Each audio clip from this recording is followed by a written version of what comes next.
이제는 아침 저녁으로 찬바람이 슬슬 불어오면서 살 것 같더라고요.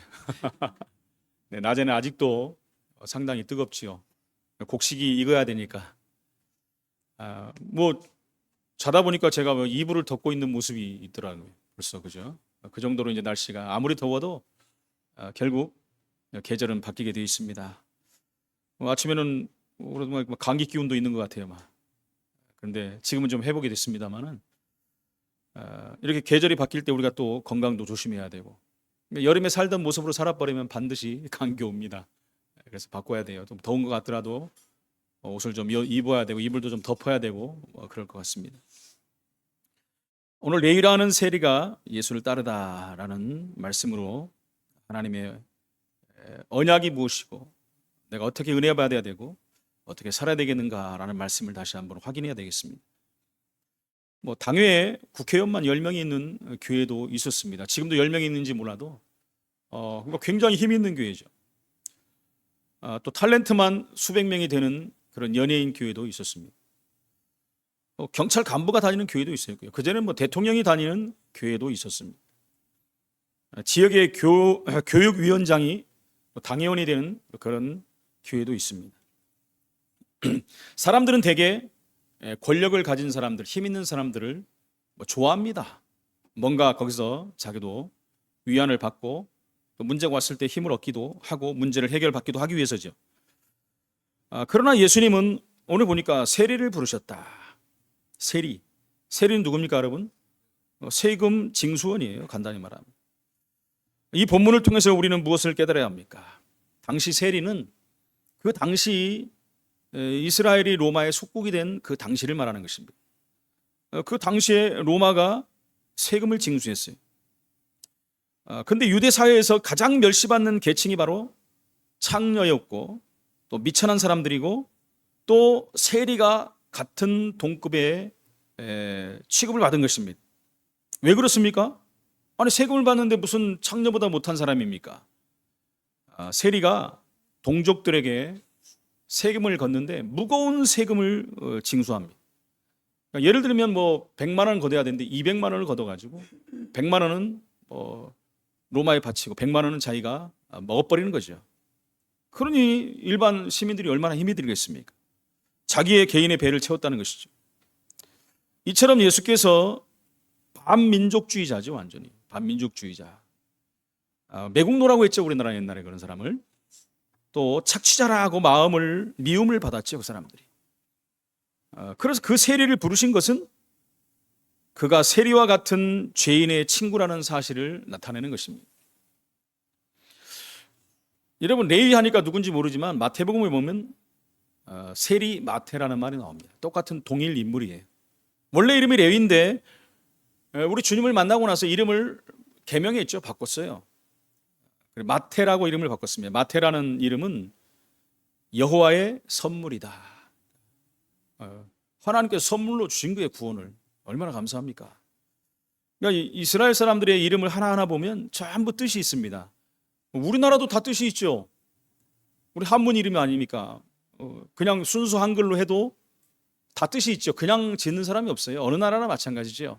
그러나 이스라엘은 전부 하나님과 관계된 그런 이름을 짓지요. 뭐 제 이름만 봐도 정영신, 길영자 믿을 신자, 영원히 믿어라. 영원히 믿을 수밖에 없는 이름이에요. 그죠? 태어나자마자 지역을 순례하는 순례자가 지어준 이름입니다. 제 이름이. 이래봬도. 영자는 거의 다 꽃뿌리형을 쓰는데 저는 길영자를 씁니다. 길영자는 영원하다는 뜻이거든요. 그 믿을 신자, 영원히 믿어라. 감사하지요. 제 동생은 영원한 종, 영종입니다. 영종. 영원히 하나 앞에 종으로 서야 되는 거예요. 그렇게 이름이 있어요. 그러니까 여호와의 선물이다 그랬어요. 오늘 본론에 들어가서 첫 번째 이 죄인을 주님이 부르셨다는 거예요. 죄인을 부르신 하나님이십니다. 하나님께서는 사람을 부르실 때 죄인을 불러 회개시키기 위함이다. 죄인을 왜 부릅니까? 회개하고 네 죄사함을 받고 구원을 받고 하나님 자녀가 되라는 것입니다. 왜 그렇습니까? 로마서 3장 23절에 모든 사람은 죄인이다 그랬어요. 죄인이기 때문에 하나님의 영광에 이를 수가 없다.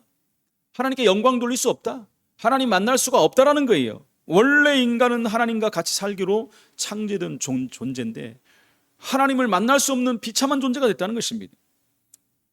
그럼 로마서 3장 10절에 보니까 의인은 없나니 하나도 없다. 의인은 없어요, 여러분. 죄를 짓고 떠나버렸기 때문에, 하나님과 관계가 끊어졌기 때문에 전부가 죄인입니다. 의인이 없어요, 의인. 인간적인 노력과 열심과 선행을 통해서 의인이라 부르는 게 아닙니다. 요즘에 보면 의인이라고 부르는 사람들 있죠. 물에 빠져 죽을 사람을 건져냈다 그래서 의인이다. 또 불이 나가지고 들어가서 사람을 구해왔다, 의인이다, 이런 말을 쓰면 그건 육신적인 것이죠. 하나님 편에서 볼 때를 말하는 것입니다. 로마서 6장 23절에 죄의 삭은 사망이다. 이 죄 때문에 우리는 죽어야 되는, 이미 죽어버린 인생입니다. 하나님은 그런 죄인을 구원하기 위해서 사람이 되셔서 오셨다. 로마서 5장 8절에 우리가 아직 죄인 되었을 때 그리스도께서 우리를 위하여 죽으심으로 하나님께서 자기에 대한 사랑을 확증하셨다. 하나님의 사랑이 십자가의 사랑으로 승화되고 나타난 거예요. 요한복음 3장 16절에 우리는 잘 말하지 않습니까? 성경을 하나로 딱 요약하자면 이 말입니다, 여러분. 하나님이 세상을 이처럼 사랑하사 독생자를 주셨으니 이는 저를 믿는 자마다 멸망치 않고 영생을 얻게 하려 함이라. 세리이기 때문에, 가난하기 때문에, 혹은 부자이기 때문에 구원받는 것이 아닙니다. 죄인이기 때문에 구원받는 거예요. 죄인이기 때문에. 이런 조건에 의해 부르지 않았다는 것입니다. 그래서 로마서 10장 13절에 누구든지 주의 이름을 부르는 자는 구원을 얻으리라.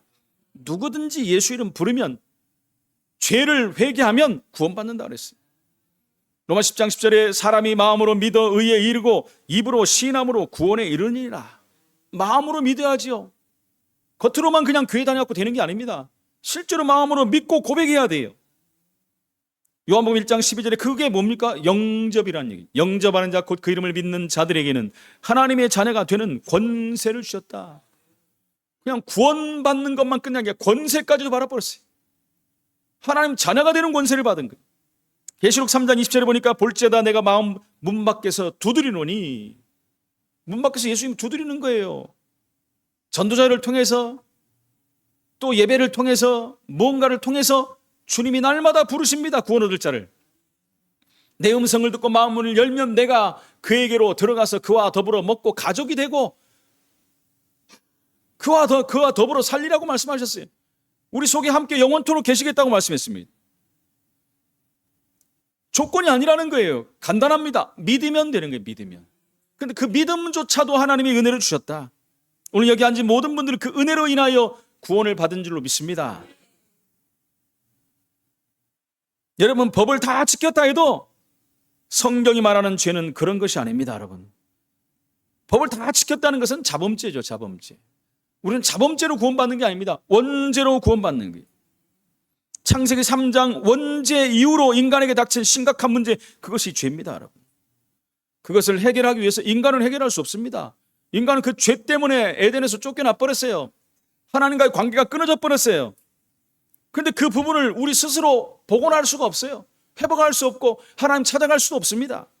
왜요? 죄가 가로막고 있기 때문에. 죄가 해결되지 않고는 안 된다는 거예요. 내 스스로 해결할 수 없고 누구도 해결할 수 없다는 거예요.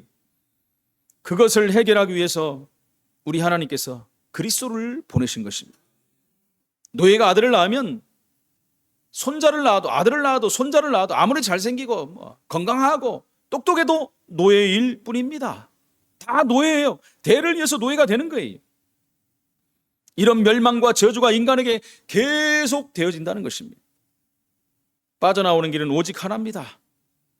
법적으로 신분이 바뀌어버려야 돼요. 그렇지 않습니까? 노예를 법적으로 노예 해방 문서 써주고 도장 찍어버리면 끝나는 거예요. 해방되는 거예요. 마찬가지입니다. 그래서 이걸 비유한 거예요. 비유. 로마서 8장 2절에 그리스도 예수 안에 있는 생명의 성령의 법이 죄와 사망의 법에서 너희를 해방했다. 죄와 사망의 법에서 거기서 해방시켰다고 도장을 찍은 이름이 뭡니까? 예수 그리스도 이름. 그게 생명의 성령의 법으로 끝내버린 거예요. 그게 법입니다. 생명의 법. 누구도 여기에 관여할 수 없고 반대할 수 없는 거예요. 하나님이 그렇게 하기로 작정하셨어요. 창세기 1장 2절에 혼돈과 흑암과 공허의 세력에서부터 해방된 것입니다. 사람들은 여러분 이 땅에 살면서 잘 먹고 잘 살고 성공해도 결국 혼돈한 세상에 사는 거예요. 공허한 세상에 사는 거예요. 흑암에 묶여 살 수밖에 없어요. 가장 중요한 것이 해결이 안 된 것은 이 세 가지 속에 사는 인생이 되는 거예요. 그러나 구원받았다는 것은 여기서 해방되어 버리는 거예요. 질서가 생겨, 질서, 창조 질서 속으로 원래 인간 속으로 들어가 버리는 거예요. 그게 창조 질서입니다. 창조 질서는 원래 인간답게 사는 거예요. 그래서 생육하고 번성하고 충만하고 다스리고 정복하게 사는 것이 원래 인간이에요. 그게 질서입니다. 질서. 근데 이 시대 질서가 깨져버렸잖아요. 이 죄 때문에 하나님과 관계가 끊어졌기 때문에 우상을 섬기고 죄를 지으며 살고 사단에게 장악된 인생이 돼버린 거예요. 내 마음대로 삶이 돼버린 거예요. 내 마음대로도 아니죠 뭐. 사단에 조종돼서 사는 삶이 돼버렸다는 것입니다. 얼마나 안타깝습니까 여러분. 그게 맞다라고 사는 세상이 돼버리잖아요. 노예가 아들을 낳으면 방법이 없습니다 여러분. 인간의 이 저주가 계속 오는데 방법이 없다라는 거예요. 빠져나온 길은 하나밖에 없어요. 혼돈과 흑암 공허에서 빠져나온 길은 하나밖에 없습니다. 이 사실 앞에 여러분 나의 노력과 열심, 나의 경험, 생각, 사회적인 통념, 종교적인 역할 절대 안 되는 것입니다. 무익한 거예요. 오히려 더 가중시킨다는 것입니다.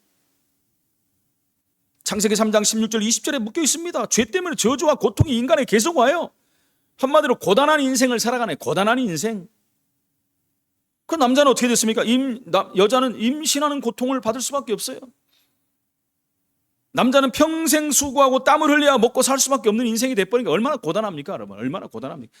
평생 여러분 땀 흘려 살아야 되는데 평생 땀 흘려 살다가 죽어버리면 무슨 유익이 있습니까 인생에 여러분? 근데 사람들 아둥바둥하고 성공하려고 살고 돈 많이 벌려고 살고 뭐하고 사죠. 그게 우리의 유익, 무슨 유익이겠습니까 여러분? 육신의 잠깐의 유익이죠. 100년도 못 사는 인생인데 그 위에 생을 어떻게 할 겁니까? 영생을 살아야 되는데. 근데 인생에 여러분 삶 자체가 그냥 땀 흘리고 살고 먹고 사는 것에서 끝나버리는 거예요. 그러니까 아까 말씀드린 혼돈과 흑암과 공허의 삶이 사라질 수밖에 없다는 것입니다. 창세기 6장 1절 20절에 결국 인생은 여러분 자기를 위해 살다가 죄를 질 수밖에 없는 거예요. 자기를 위해 산다는 것은 죄를 지르지 않을 수가 없는 거예요 여러분. 나를 위해 살아야 되니까 사기도 쳐야 되고 도둑질도 해야 되고 남을 죽이기도 해야 되고 다른 거 다 해야 되는 거예요. 왜? 내가 우선이니까. 그래서 홍수 시대에는 어떤 일이 있었습니까? 네피림 시대에는 먹고 사는 것이 다 죄라고 그랬어요. 세상에 개혁하는 모든 것이 죄라고 그랬어요. 하나님 보시기에 하나님 뭐라고 하십니까 여러분? 하나님이 처음으로 나옵니다. 인간을 지으심을 후회했다. 이 땅에서 다 쓸어버리고 작정된 불쌍한 인생이 돼버린 거예요. 에베소 2장 1절 6절에 보니까 인생은 어떻게 했습니까? 허물과 죄로 죽어버렸기 때문에 공중 권세 잡은 자를 따라다니고 세상 풍속을 쫓을 수밖에 없는 인생이 돼버린 거예요. 여러분 시간이 가고 날이 갈수록 이 부분들이 두각이 되고 결국 모든 인생들은 전부 여러분 사단에 속한 자가 돼버린 거예요. 이거 완전히 여러분 TV 무슨 연예 프로 보면 전부 이런 거 조장하잖아요. 지금 완전히 조장이에요. 그래서 좀 이름 있는 무속인들은 막 엄청난 여러분 그 힘을 자랑합니다. 아무데나 안 나가. 방송도 골라서 나가. 돈 많이 주는 데 나가. 줄 서야 되고 귀신 들린 사람한테 인생을 이렇게 맡겨버린 삶이 되어버린 거예요. 사도행전 13장 1절 12절에 보니까 마술사가 정치인을 딱 장악해버리는 거예요. 그죠? 총독을 장악해버렸어요. 사도행전 16장에 보니까 귀신 들린 여종이 점쟁이가 돼가지고 여러분 주인들을 먹고 살리고 있는 거예요.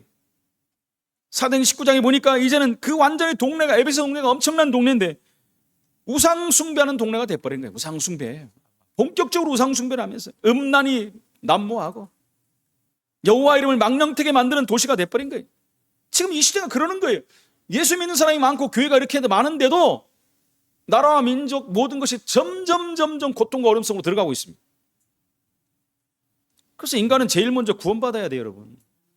구원받지 않고 잘 나가는 것은 여러분 그건 잘못된 거예요. 구원받지 않고 잘 나갈수록 그건 저주입니다, 여러분. 왜요? 잘 나가는 것이 하나님과의 관계를 막아버리기 때문에. 내가 죄인이라는 것을 막아버리기 때문에 안 된다는 것입니다. 그러니까 그걸 모르니까 시간이 갈수록 눌릴 수밖에 없는 거예요. 시간이 가고 날이 가니까 점점 우리 영적인 사람이기 때문에 영적인 문제들이 계속 발생할 수밖에 없는 게, 처음엔 참고 누르고 가지만 이게 드러나는 거예요. 제가 늘 말씀드리지 않습니까? 뉴스에 나오는 사건들 보십시오. 대부분 이런 문제, 대부분 이런 문제. 자꾸 보면 내가 왜 이랬는지 모르겠다, 내가 시달리고 있다, 힘들다, 어렵다.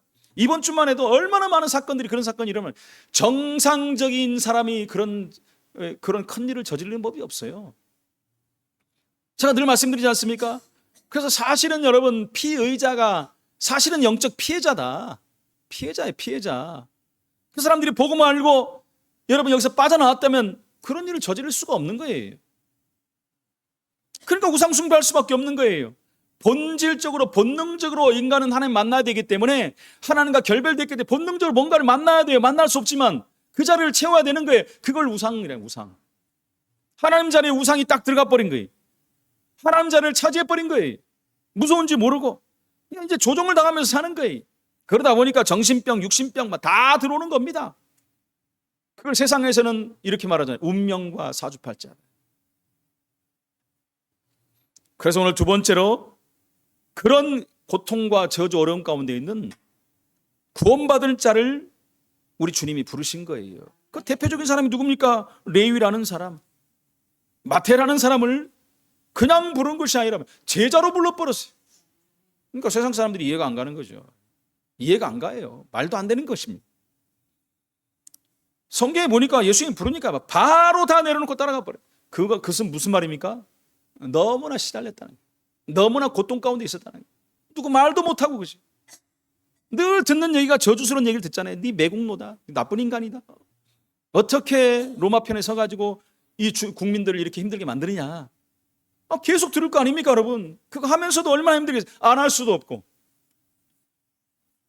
근데 예수님의 목소리를 듣고 여러분 그냥 다 내려놓고 결단해버리고 따라가는 거예요. 우리가 주님 따를 때는 다 내려놓고 따라가 버려야 돼요. 그러니까 모든 것 버리고 따라갔어요.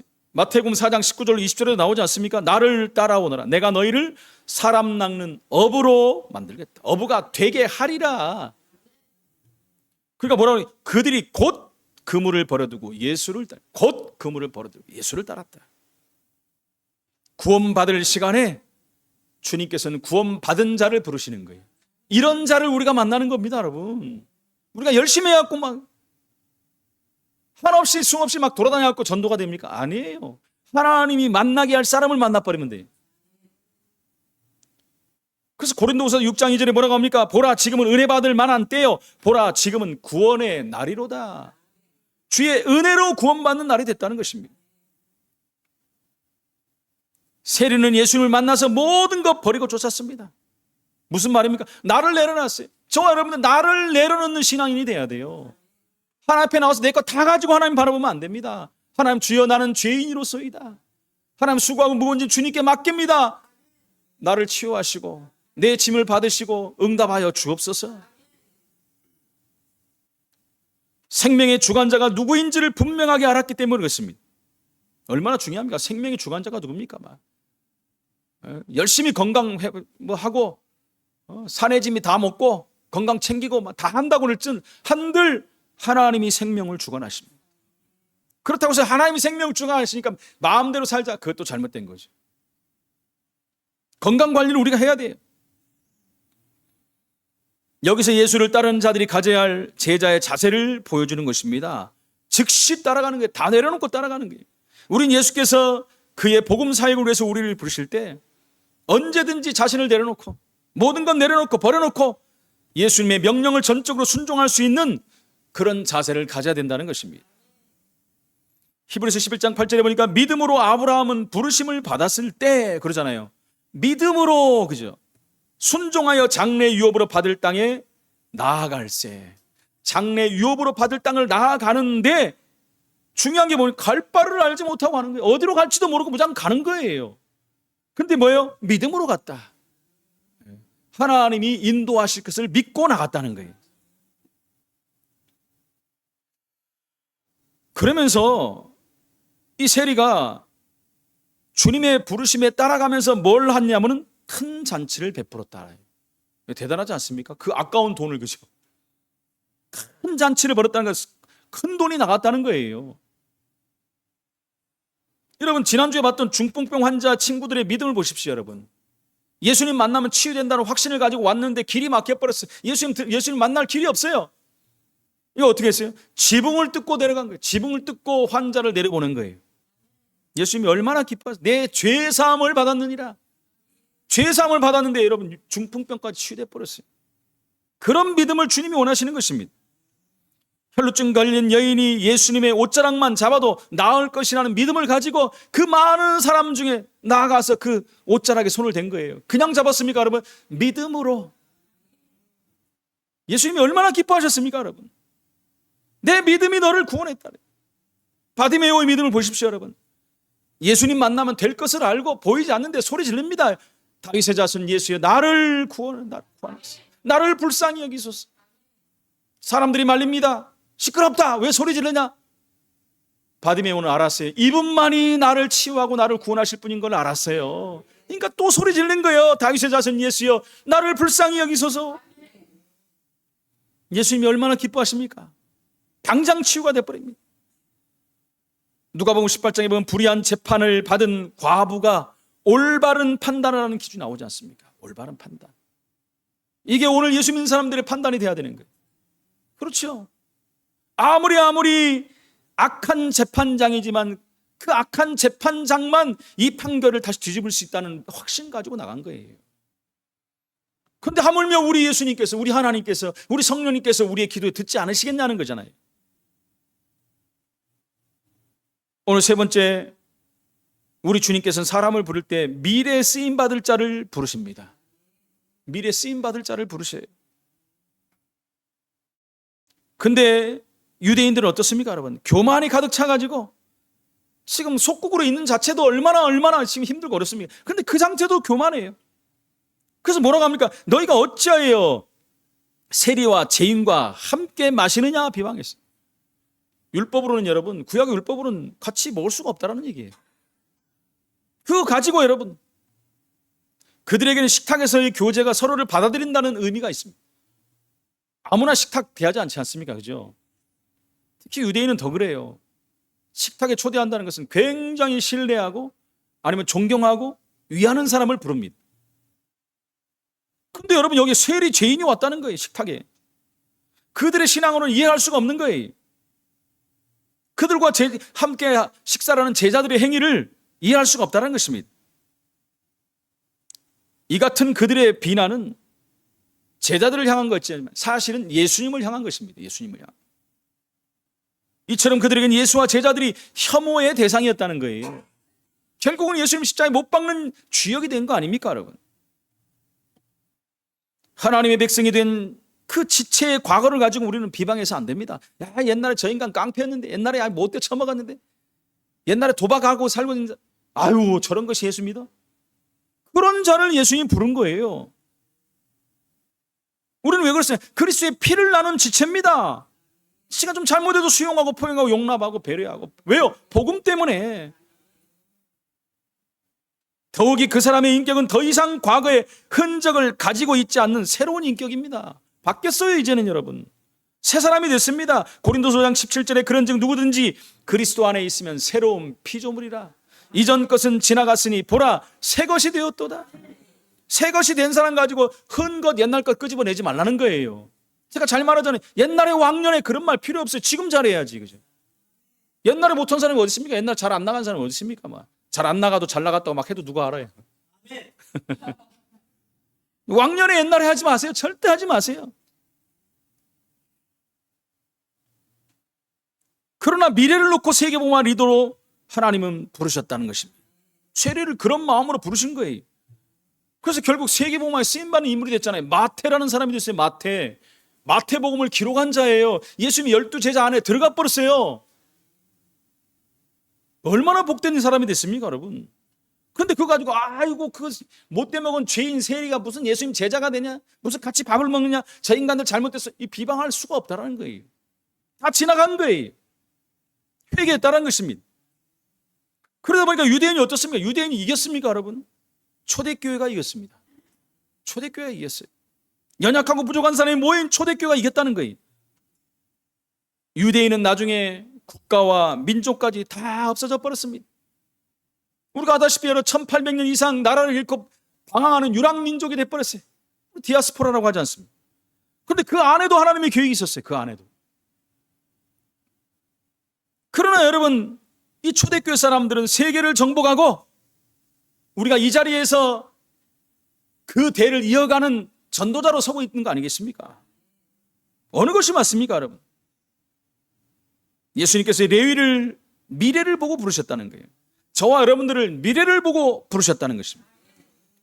이 전도운동에 쓰임받기 위해서 7지역과 24만 영혼을 위해서 나가서 수도권과 민족과 세계를 살리는 증인으로 하나님 부르신 거예요. 그렇습니다. 국회의원도 중요하지만 우리가 더 중요해요.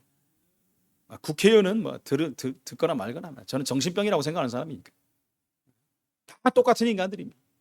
나라를 위해 산다면 아니에요. 그래서 국회의원이 저는 없어졌으면 좋겠어요, 우리나라에. 네. 그래서 미래와 능력과 사명을 주시려고 레위를 불렀다. 그래서 훈련을 시켜서 세계를 정복하려고 레위를 부른 것입니다. 우리가 대단해서 이긴 것이 아닙니다. 미래 복음운동에 적합하기 때문에 하나님이 우리를 부르고 레위를 부른 것입니다. 그래서 그런 말이 있지 않습니까? 복음 못 깨달은 수녀보다 복음 깨달은 창녀가 미래를 위해서는 소망이 있는 거예요. 그죠? 수녀가 거룩하고 아무리 해도 복음 없으면 무슨 소용이 있습니까, 여러분? 아무 소용이 없어요. 왜요? 그들이 있는 것이 더 큰 죄라. 예수 그리스도의 복음을 모르게 만드는 사람들이잖아요, 여러분. 교묘하게 해가지고. 근데 창녀가 깨달아버리면 구원받으면 뭐만 말합니까? 창녀였지만은 복음 말하잖아요. 내가 옛날에 이렇게 살았지만 예수 믿고 내가 바뀌었다 말할 수 있지 않습니까? 이 세관에 앉은 레위를 불러가지고 세계복음화의 제자로 삼으셨다는 것입니다. 초대교회의 미래가 그러지 않았습니까, 여러분? 하나님은 구원과 능력과 사명을 주시려고 우리를 부르신 줄로 믿습니다. 그래서 훈련돼 가지고 세계복음화하는 응답의 증인으로 세우셨다는 것입니다. 그렇다면 우리는 오늘 결론적으로 마음속에 한 가지 결단을 내려야 됩니다. 뭐 하면 됩니까? 계속 불신앙을 심어주는 것이 사단의 역사예요. 이거 내가 가진 게 뭐야? 우리 교회가 뭘? 아이고 나는 가진 것도 없고 뭐. 나는 병들고 나는 부족하고. 그건 뭡니까? 하나님 안 믿는 거예요. 하나님의 능력을 과소평가하는 거예요. 하나님 자녀됨이에요. 불신앙에 속지 않아야 돼요. 나도 모르는 사이 환경과 일어나는 일 때문에 자꾸 불신앙하게 되는 거예요. 그래서 불신앙에 속지 말아야 돼요. 불신앙도 여러분 아주 수준 높은 불신앙이 있습니다. 여러분이 공부를 아주 많이 하는 바람에 온 지식적인 불신앙도 있습니다. 그러니까 우리가 잘 아는 니체 같은 사람 보십시오.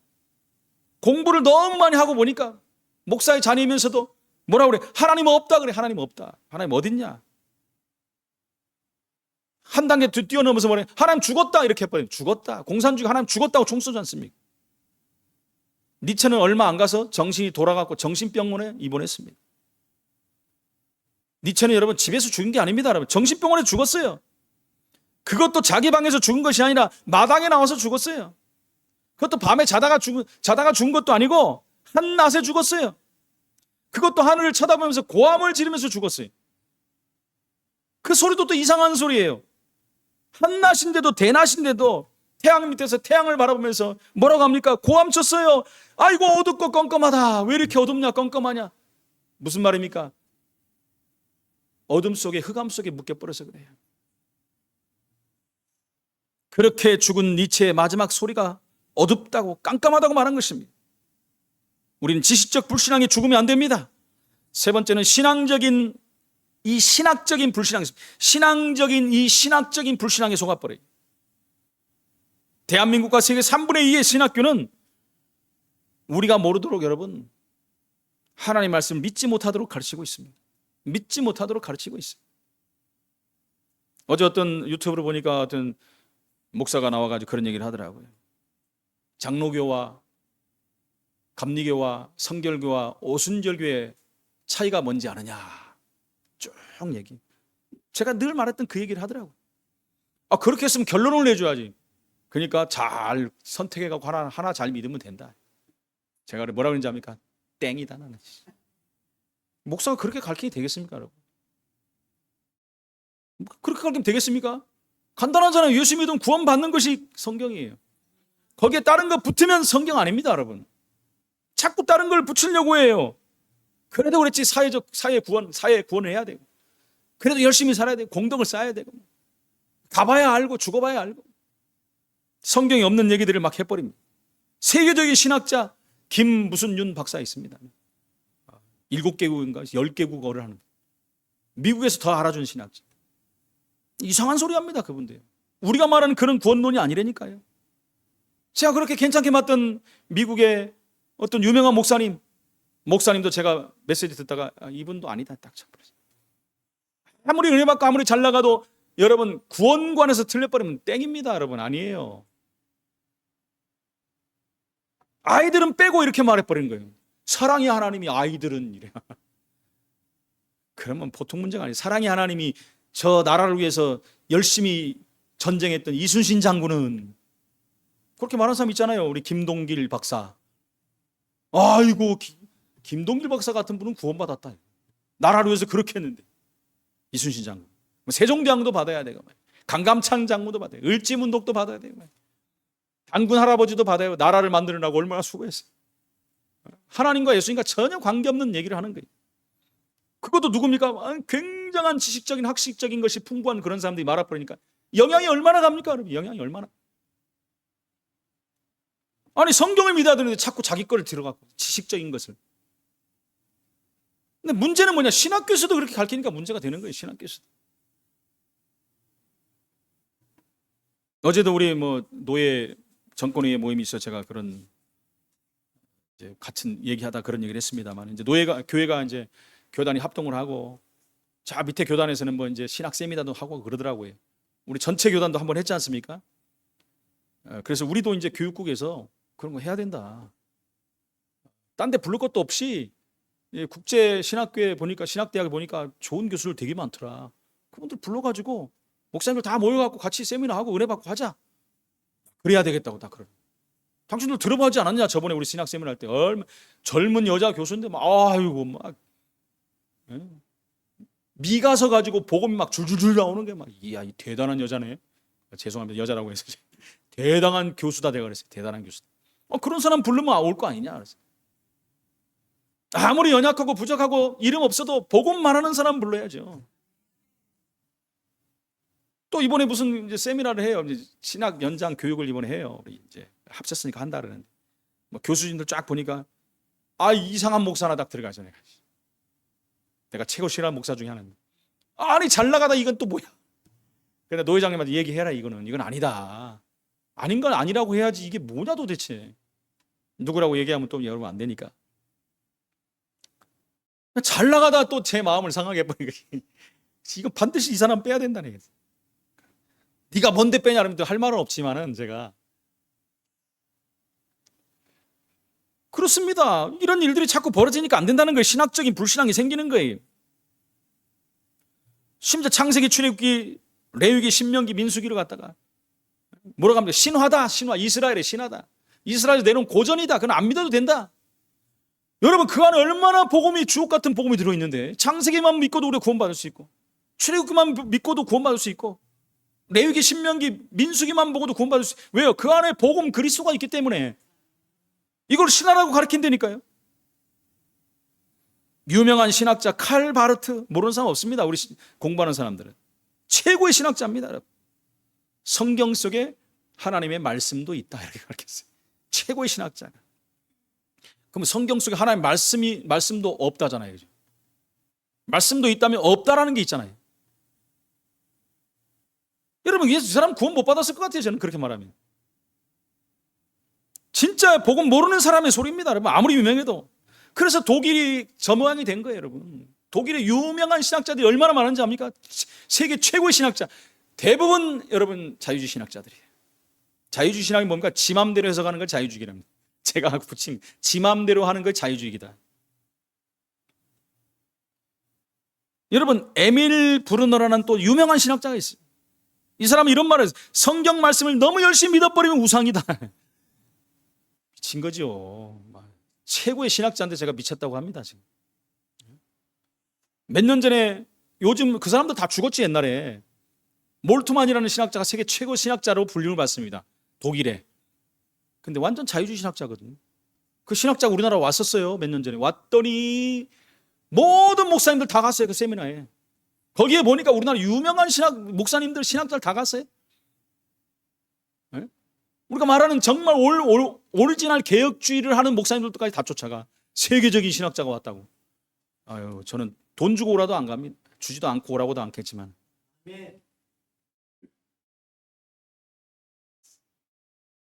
그러니까 여러분, 이런 사람들이 정신병이 들어 죽는 거예요. 뭐라고 합니까? 나는 성경 말씀 기적이라는 것을 안 믿는다. 누가 그런지 압니까? 유니온 신학교 학장이 한 말이에요. 학장이, 신학교 학장이, 다른 학장이 말했으면 그럴 수도 있다 그러지.